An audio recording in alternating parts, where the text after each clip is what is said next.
Esse texto de Timóteo nunca foi tão real.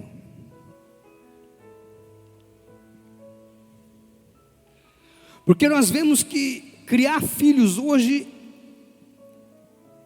é uma verdadeira dor e angústia para muitos. Porque criamos uma expectativa. Mas quando Paulo escreve para Timóteo, ele diz para Timóteo, ele fala: olha, você precisa saber disto.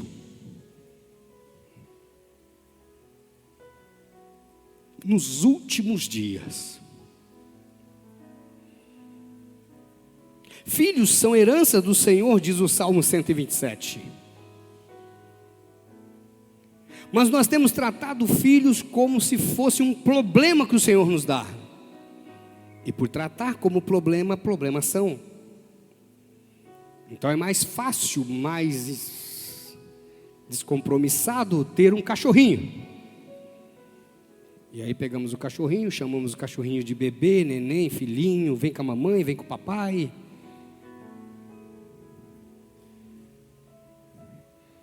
Ah, mas se o cachorro morrer, talvez no mesmo dia pega outro. Chora-se 1, 2, 3 semanas, talvez, sente falta, mas substitui. Filho é insubstituível. Cada filho é um. Pastor, mas eu não sou assim. Eu sou o seguinte: eu sei todos os cachorros que eu tive, chorei por todos. E agora, talvez veio num momento muito propício o nosso governo federal. Quem aqui já fez o RG do seu cachorrinho? Aqui ninguém fez, mas já está liberado, viu, no site do governo. Por enquanto, você só precisa entrar. Logo, se esse governo continuar, será obrigatório. Eles estão copiando um modelo europeu que é mais difundido na Alemanha. Na Alemanha custa $180 alemães por ano para você ter um cachorro, de imposto. É isso mesmo. Eu tenho 4 cachorros. Se a moda pega, é R$750 por ano, por cachorro, talvez um pouco mais, talvez um pouco menos. Se essa moda pega. Claro que isso só foi uma fala num desses podcasts em que alguns políticos foram falar: olha, o governo federal está querendo cobrar entre R$350 a R$700 por ano para que você tenha um cachorro de imposto, que é para monitorar se o seu cachorro está sendo vacinado em dia, se ele está sendo cuidado em dia, blá, blá, blá, blá, blá. O imposto dos pets. Mas daqui um dia também, quem sabe ele resolve cobrar imposto do reborn. Isso tudo parece piada, mas é isso que Paulo está criticando. Paulo está dizendo: olha, nos últimos dias sobrevirão tempos difíceis. Está fácil? Quem tem filho aqui? Está fácil?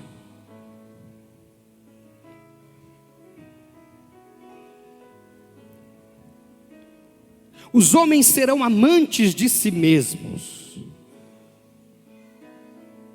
O profeta Isaías, lá no Salmo, o profeta Isaías, lá no capítulo 53, ele diz: cada um se desviava pelo seu próprio caminho. Nós vivemos num momento em que a pessoa, o irmão, a irmã, cada um quer ter sua própria visão de Deus, de acordo com aquilo que lhe apraz, de acordo com aquilo que lhe agrada. Esse modelo de servir Jesus me serve, esse aqui não me serve. Esse aqui não dá para mim, esse aqui dá para mim. Eu gosto, e aí nós temos uma mesa posta de vários tipos de instituições e entidades, que apresenta Jesus da várias forma possível para que essas pessoas tenham o seu modelo de Deus.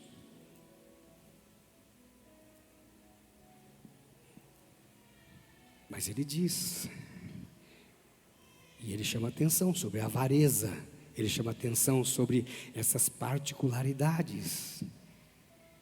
Para quê? Para que possamos perder a visão de como Jesus é. Jesus, ele é amor, amém? Mas ele é justo. Então, não tem como servir Jesus, ter o amor de Jesus sem a justiça dele. E a justiça dele não é da forma que eu vejo, não é da forma que me parece, não é da forma que eu entendo, é da forma que a palavra de Deus diz. E o que a palavra de Deus diz? Então é melhor e é muito mais fácil nós seguirmos uma visão inteligível, uma visão que me pega no meu intelecto e que me agrada, que me traz prazer, que me traz descomprometimento. Eu quero servir ao Senhor, mas eu não quero ter compromisso. Eu não quero ter compromisso na igreja, eu não quero ter compromisso com a palavra de Deus, eu não quero ter compromisso com a igreja, eu quero servir Jesus, eu quero fazer do jeito que eu quero, a hora que eu quero, da forma que eu quero. Queridos, eu também quero. Mas o que o próprio apóstolo Paulo diz? Eu posso todas as coisas, mas nem todas as coisas me convêm. Eu posso fazer qualquer coisa. Eu posso matar, roubar, eu posso prostituir, adulterar, eu posso mentir, eu posso sair a hora que eu quiser, eu posso ir para onde eu quiser, eu posso falar do jeito que eu quiser, eu posso desonrar quem eu quiser, eu posso honrar quem eu quiser, mas me convém?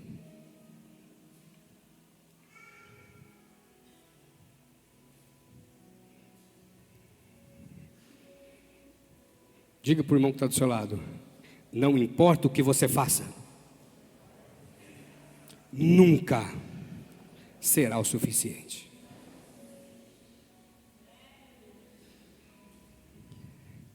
Vereador, não importa o que você faça, nunca será o suficiente. Doutora, não importa o que você faça, nunca será o suficiente.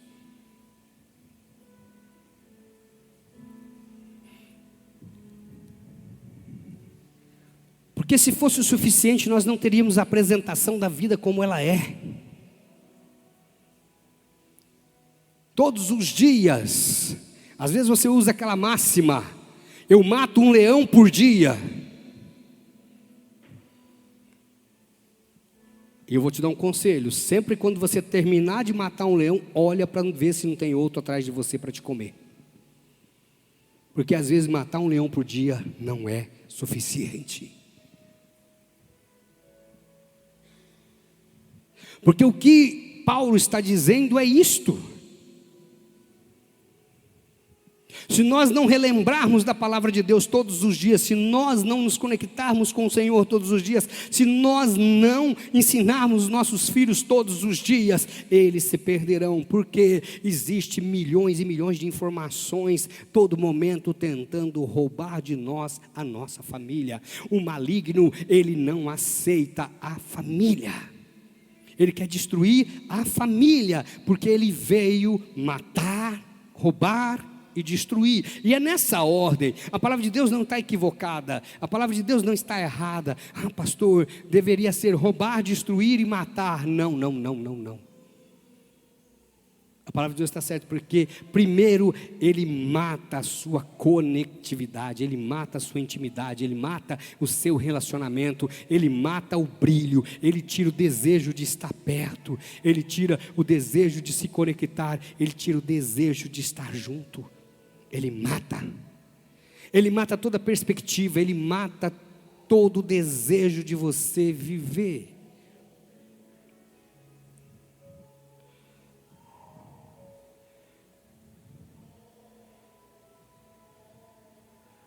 Ontem, estava numa jornada de neuropsicologia,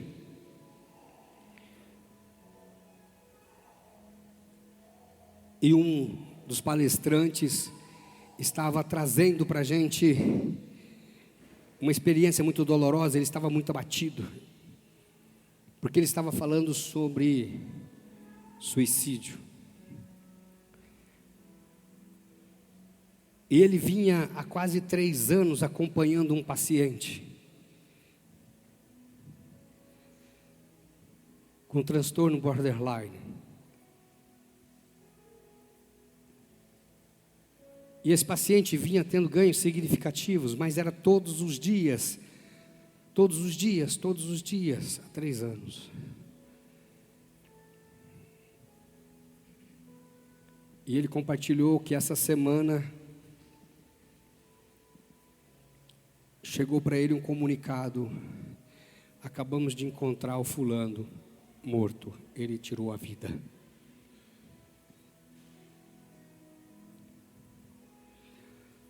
E ele começou a contar aquilo com muita dor, com muita angústia, com um sentimento, uma sensação de impotência, de fracasso muito grande.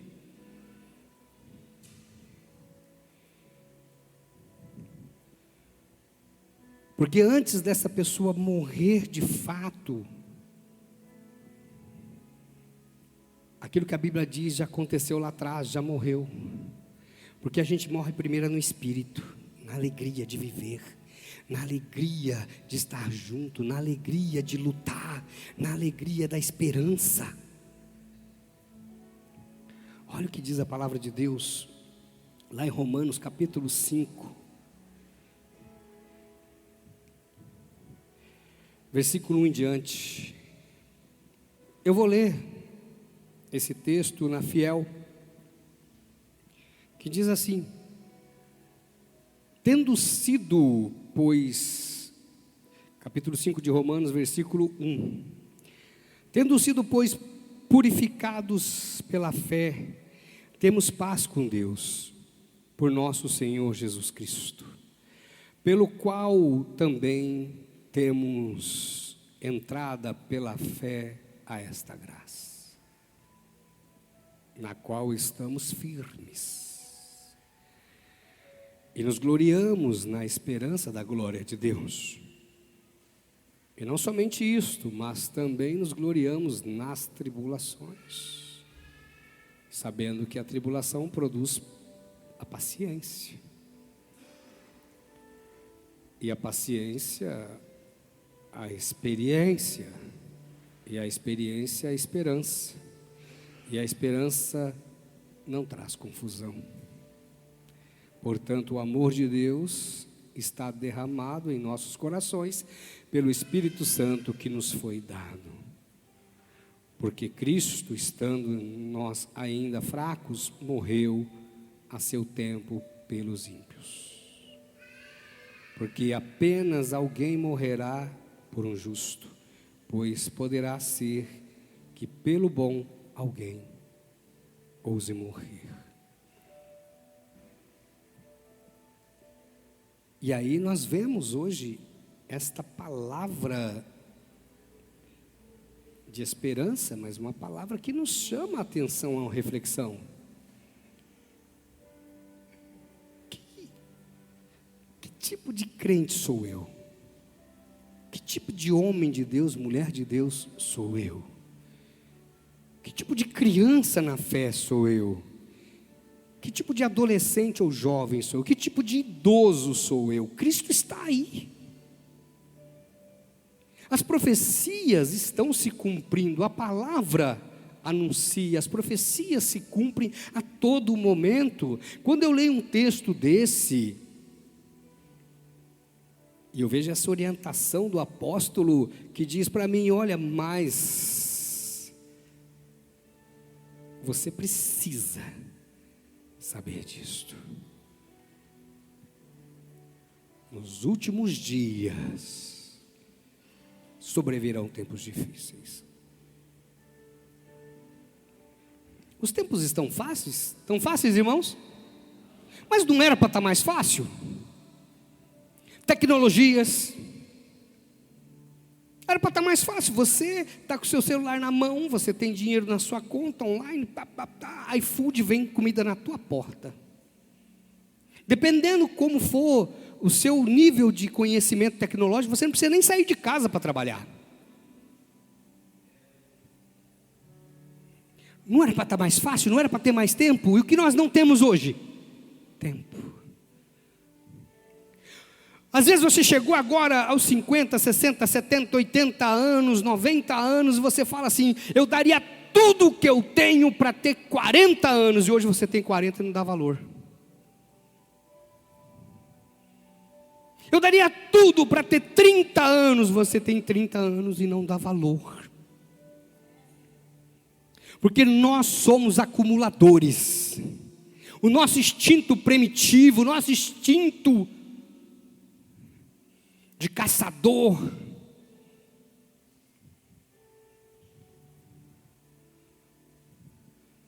pastor, o senhor está falando que nós viemos lá do Neandertal, lá da pedra? Não é isso não. Eu, quando era criança, talvez os mais jovens nunca fizeram isso, a gente caçava com estilingue no bornalzinho, no piquá. Quantas e quantas vezes esses dias eu passei pelo bairro onde eu morei parte da minha vida, passei na beira de um lago, eu não me lembro se era o Jonathan, ou se era o Juan que estava comigo, e eu disse: olha, eu pesquei muito nesse córrego aqui. Quantas vezes, para ter a mistura do dia, pegava uma varinha e ia lá para o corguinho. Não é nem corguinho. Quem já foi no corguinho?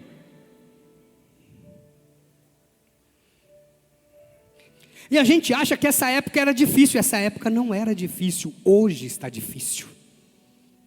Com a hipocrisia, com a malignidade, com o satanismo, com o autocentralismo dos nossos governantes, dos nossos líderes, da liderança cristã eclesiástica, com um cristianismo furado que vilipendia todos os dias o corpo de Cristo.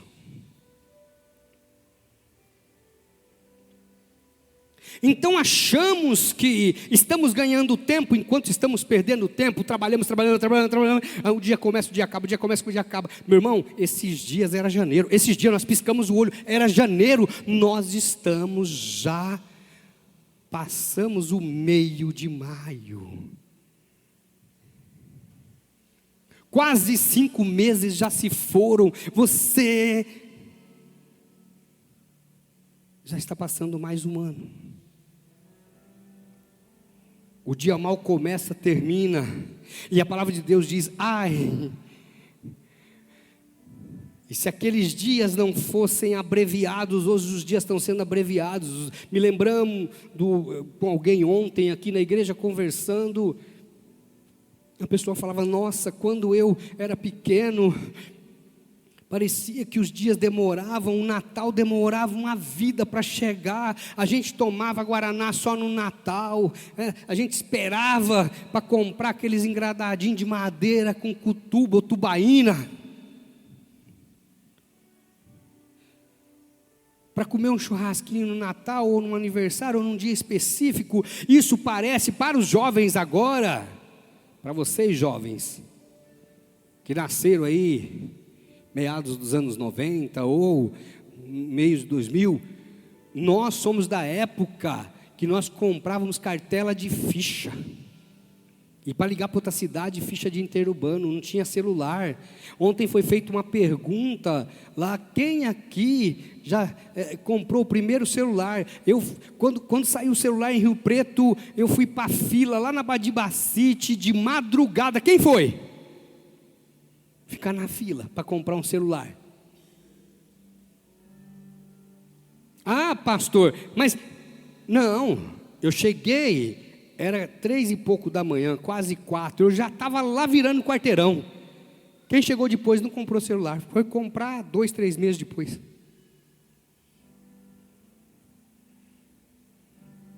Pastor, mas isso aconteceu. Hoje você vê, todo mundo tem o celular, teu filho tem celular, até o teu cachorro está entretendo com o celular. Tem gente deixando o celular para o bebê reborn não ficar sozinho. Está precisando tomar Rivotril ou benzodiazepínico. Eu não peguei nenhum paciente ainda não, mas se eu pegar, eu sei não.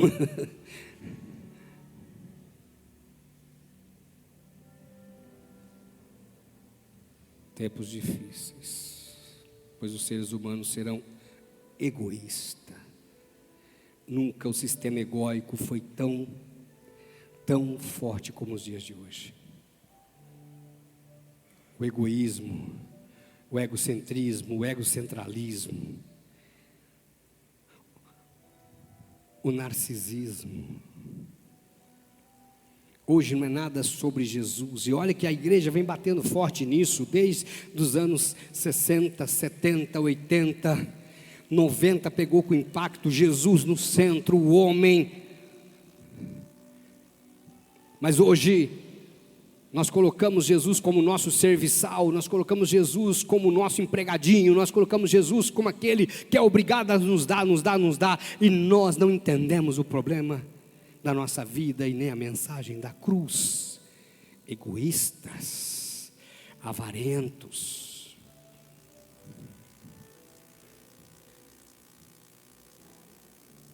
Você conhece alguma pessoa que, se ela atravessar um rio nadando com um sorrisal na mão, ela chega com 2 do outro lado? Conhece?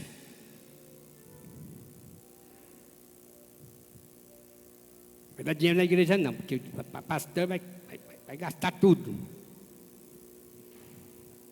Seja contribuinte, seja ofertante, por amor, não porque você está preocupado com A ou com B.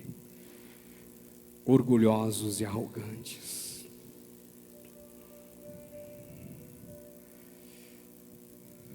Blasfemadores, desobedientes, ingratos, irreconciliáveis. Tenta fazer uma reconciliação hoje de amigos, de irmãos. Diga assim: o propósito da cruz,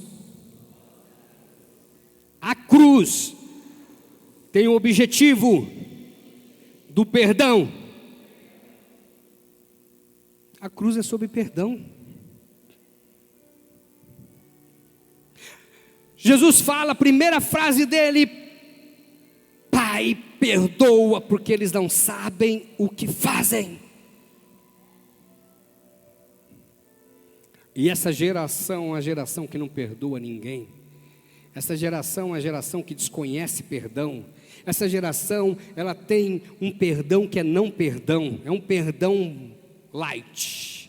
É um perdão vegano. É um perdão: eu te perdoo, mas eu não quero conviver com você. Você imagina se Jesus nos perdoasse, mas dissesse: olha, eu te perdoo, mas não vai para o céu, você não vai conviver comigo. Eu te perdoo, mas não quero andar com você. Aquele ladrão da cruz: mestre, lembra-te de mim quando entrares na tua glória. É verdade, te digo hoje que estarás comigo no paraíso. Ele, com toda a dor, crucificado, machucado, estraçalhado com seu corpo, e ele perdoou. Sob toda a pressão da dor, os cravos dos espinhos no crânio, com todo o açoite, com suas mãos transpassadas, seus pés transpassados, com a sua nudez exposta, ele cita as escrituras. Eli, Eli, lama sabachthani. Salmos 22.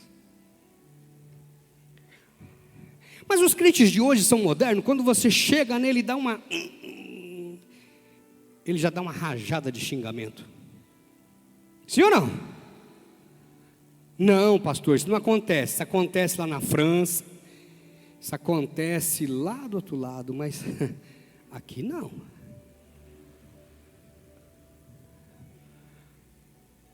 A máxima daquele que te bater num lado e você dá o outro, serve para qualquer um, menos para mim. Porque essa geração hoje, olha o que Jesus diz: ó geração incrédula e perversa, até quando estareis convosco? Olha o que diz João: raça de víboras, quem vos ensinou a fugir da ira vindoura, pois produzis frutos dignos de arrependimento. Mas eu não quero ouvir isso na igreja, pastor. Eu quero ouvir que eu sou uau, eu sou demais. Vereador, o seu trabalho é demais. Vereador, eu estou cumprindo. Nossa, o que o senhor está fazendo? Nossa, irmão, você toca maravilhosamente bem. Seus cachorros são os melhores cachorros. Doutora, não tem hospital melhor nessa cidade. Nós queremos nossos egos inflados. Nós gostamos disso.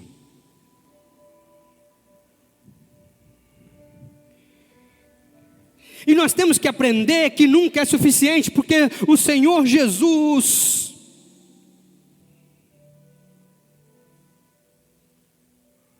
Ele nos ensina isso, que no momento da sua maior dor, no momento da sua maior angústia, lá no Getsêmani, no jardim, no lagar de sangue,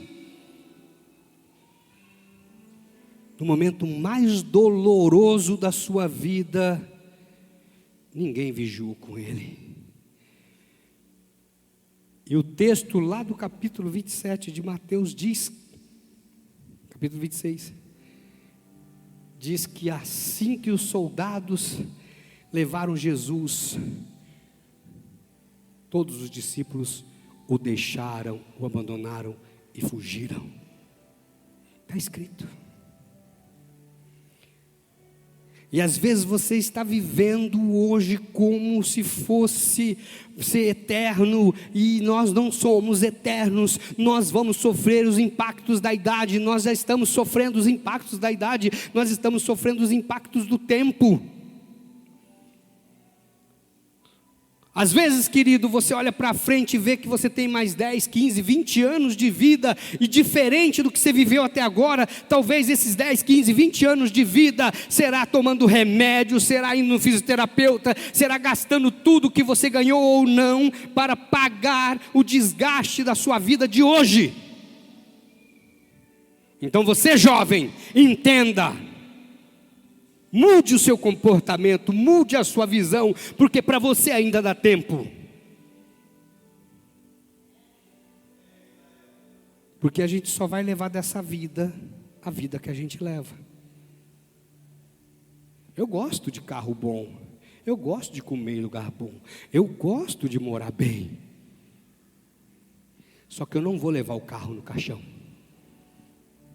Eu não vou levar o dinheiro vai ficar aí, talvez, e depende de como você vive, talvez o que você ganhou só vai ficar para a discórdia da sua família, só para briga.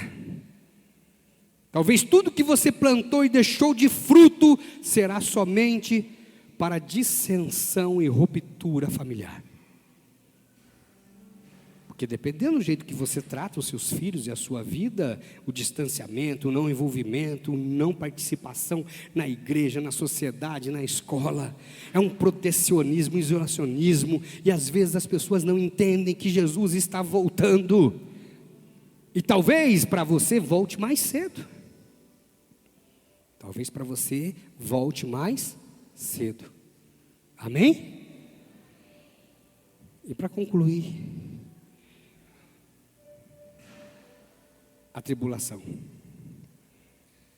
Diga assim: Senhor Jesus, eu te agradeço por todas as tribulações que eu já passei.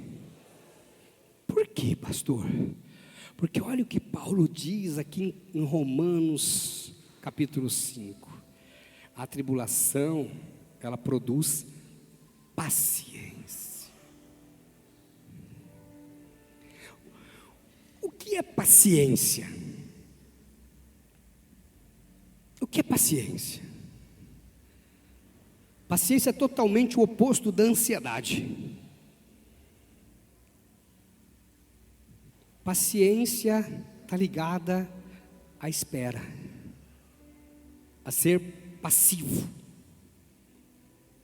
A tribulação, ela não quer que você tome atitude de imediato. Para você vencer uma tribulação, na maioria das vezes, em vez de você tomar atitude drástica, em vez de você tomar atitudes com um impulso, com um impulsionamento do seu corpo, do seu ego, da sua mente, você vai e para. Paciência. Faz assim, ó. Respira fundo. Respira fundo. Calma. Conta até 10.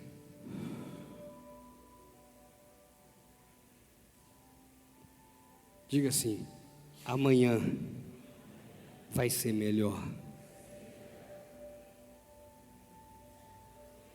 O paciente, ele espera. E a paciência, ela traz experiência. E não tem nada mais valoroso do que a experiência. Por quê? Porque a experiência, ela produz esperança. E às vezes você está irritado, às vezes você está passando por alguma dificuldade, é porque você está dolorido. Eu estou com uma unhazinha encravada aqui. Quem tem unha encravada? Dói, não dói? Toda hora eu bato a unha. Mas eu sempre bati a unha. Mas é que agora está encravada, agora eu estou sentindo.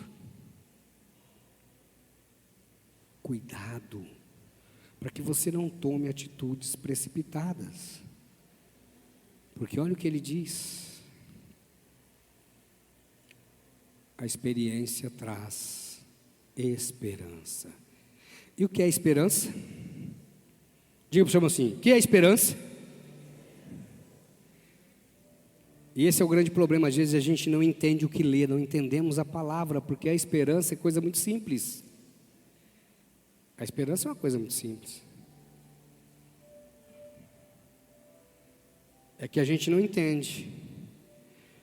Às vezes a gente espera com ansiedade, não com paciência. Olha o que a palavra do Senhor diz: esperei com paciência no Senhor e tudo Ele me fez. Tudo Ele me fez. Então, esperança, o que significa? Quem aqui sabe o que significa esperança? Hã? Diga assim, vamos aprender juntos. Esperança é esperar.